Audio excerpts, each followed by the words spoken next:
Hi, I'm Winter, and tell me, do you know what it means to love? Now, you may think that's a loaded question, but let me tell you what is objectively the correct answer. If you give enough of a shit to leave a review on Steam, that's true love.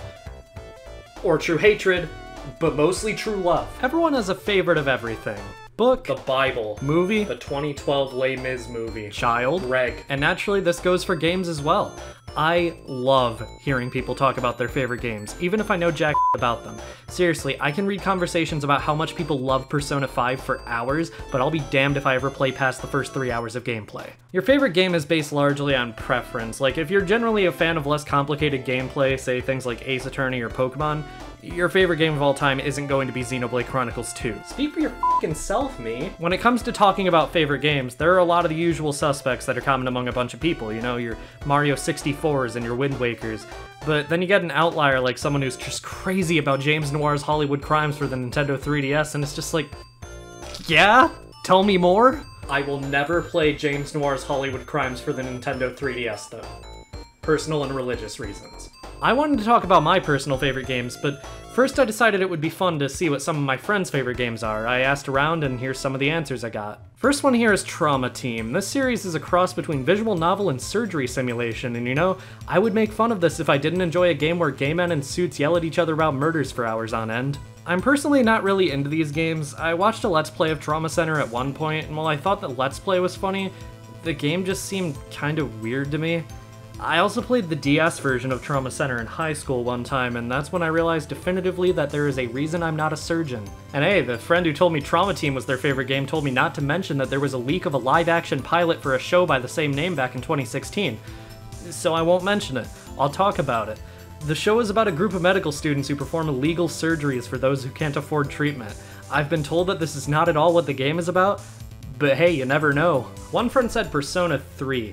I have not and will not play this game, but hey, I've played the first 3 hours of Persona 5 Royal, and for what it's worth, I thought it was really good. Another friend said Call of Duty Modern Warfare 2, specifically for the PS3. Call of Duty is one of those series that I can't take seriously because they do yearly releases, and I've just never really seen a difference in the way the games look or feel.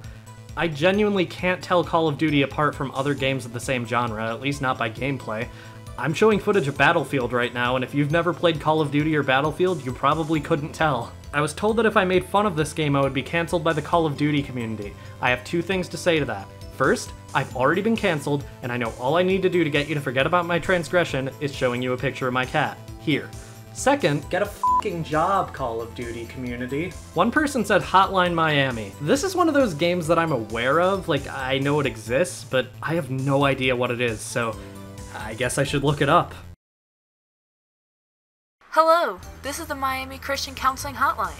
What console can I play you on? It's a top-down beat-em-up and shooter, I guess. There's a lot of blood and stuff, so I can't really say I like what I've seen of it, but the aesthetic is pretty cool. It's just definitely not my style. Next up, we've got Smash Bros. Ultimate. Now, I don't want to go into a ton of detail here, mostly because the last DLC character hasn't even been revealed yet, but this game is really good. I can't think of anything to make fun of here. I mean, it got Xenoblade 2 representation through DLC, Banjo and Kazooie are finally in Smash after being cut from Melee, and now you can officially hear yodeling in Meadow Hill play while Wario fights Sephiroth on Final Destination. This game is great. The competitive scene is definitely what Smash Bros. Is most known for better or worse.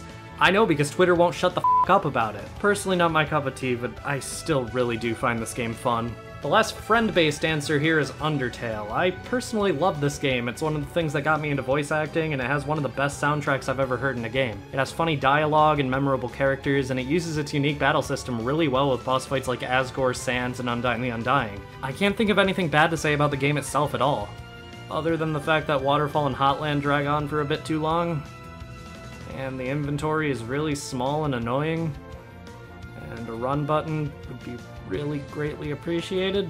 So basically all the things Deltarune did better. Wow, my friends sure do have some favorite games. I'm not saying they're good, but they sure do have some. But now it's time I talked about my favorite games, because everyone cares about that. Hey, you asshole! How'd you get in my house? The topic of my favorite game is complicated. I feel like every time I beat a game, I convince myself that, yep, this is the best game I've ever played.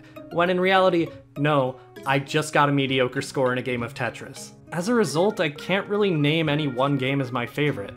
I mean, I can, it's Xenoblade 2, but is that really because I love Xenoblade 2 more than any other game I've ever played, or because I became obsessed with one specific character that kept me playing the game for 4 whole playthroughs before I even knew any of the game's mechanics? I mean, I can truthfully say now that I love Xenoblade 2 as a whole, now that I understand all the gameplay mechanics and everything.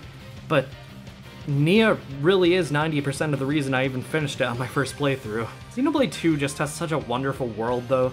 No matter where you go, there's something ridiculously pretty to see. Not to mention the music is just f***ing perfect. This is the Miami Christian Counseling Hotline. Help me, I like Xenoblade 2. Another favorite is Mario Sunshine. I've already talked at length about why I love this game so much, but there's one really cool thing I forgot to mention back then. You can see so many different areas of Isle Delfino from the different levels in this game. Just from Bianco Hills alone, you can see both Rico Harbor and Delfino Plaza right at the very beginning of the level. From Delfino Plaza, you can see Rico Harbor, Pinna Park, Bianco Hills, and the airstrip. This is something that a lot of GameCube games tried to varying extents, like the fact that you can see Daisy Cruiser off the coast of Peach Beach in Mario Kart Double Dash.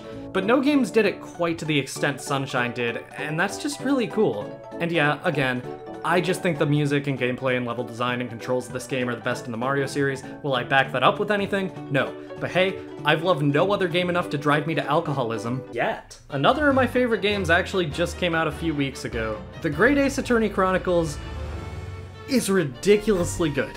Seriously, before it came out, Trials and Tribulations and Spirit of Justice were tied for my favorite, but now I can hardly stop thinking of Adventures in Resolve. This is the series that fully got me into voice acting, and to see them make a prequel set over 100 years in the past was just really neat. The games take place primarily in Victorian London, and they use the setting of the game phenomenally.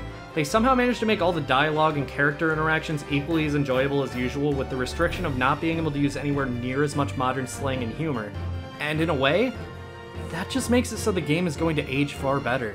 I also grew to love the characters in this game far more than any other Ace Attorney game in the past while. Like, yeah, I'm always gonna love the main cast of every game, but this game even made me care about a lot of the side characters, especially Gina Lestrade, because I just really love her design, honestly. The music in these games is also fantastic. You have songs like Samurai with a Mission, which represents the character it was written for perfectly, to Pursuit, the Great Turnabout, which is by far the best Pursuit theme in the series, despite it only playing 5 times in the entire first game. I feel like the setting of this game made it possible for them to tell a lot more interesting stories, and I'm eagerly awaiting a third The Great Ace Attorney game because I don't want to die without knowing what happens to these characters. And you know, I tried writing more about The Great Ace Attorney, but it's just so hard to talk about this kind of game without spoiling the entire thing. I really, really love this game though.